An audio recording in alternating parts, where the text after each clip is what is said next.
You're just too good to be true. Can't take my eyes off you. So today I want to show you how I plan my polar skating routine. So how I practice on the pole and how I practice my jam skating. I haven't practiced them both together recently or kind of at all because I've been trying to bring my strength back in pole dancing. I've had like 2 wrist injuries last year, so it kind of took some time away from my pole practicing. I have like 1 year of pole dancing, but because of like those few weeks off, I probably have like 9 months of training.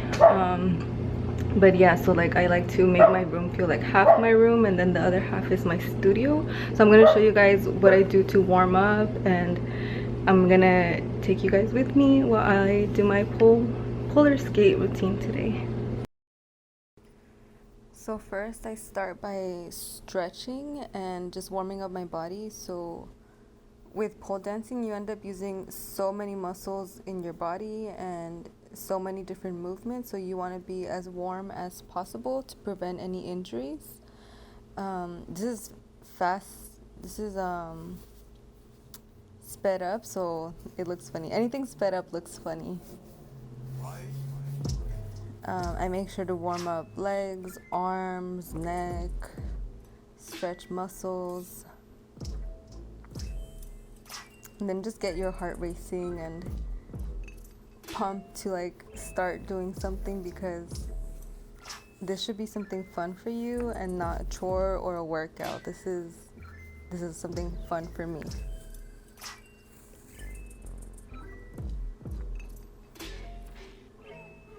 Usually I'll put like a YouTube stretch video or any other videos I see on like Instagram or something, just so I could have something to follow, because if it was just up to me, I probably would forget some stretches or not target every body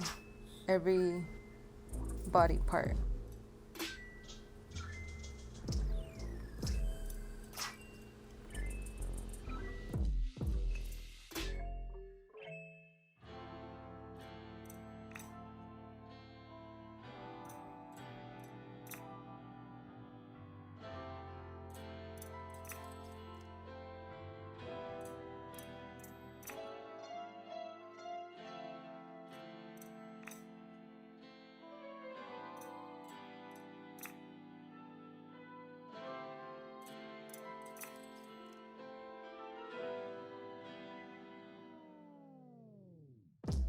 And then the next thing I do is something I should have done earlier in the day or some other time, but I do have sure grip and I have Moxie skates.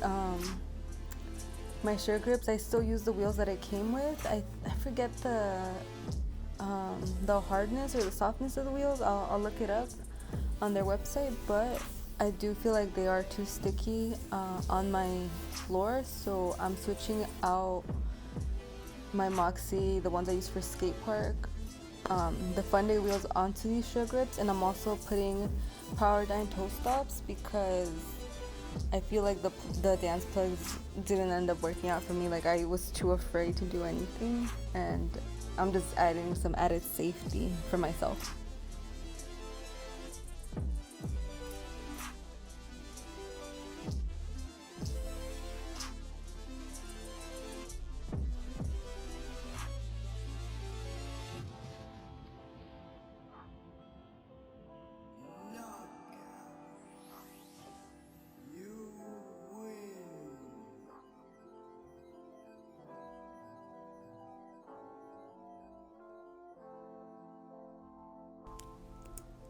So these sure grips are not as heavy as the Moxie, because the Moxie I added the slide blocks, but I'm wondering if there's other skates that it might be lighter. I don't know. I'm considering getting Impala again.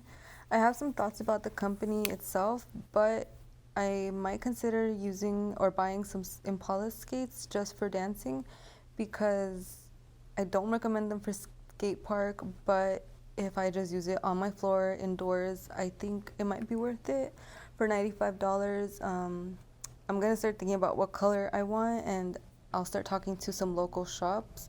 If maybe I end up going forward and getting a pair of Impalas.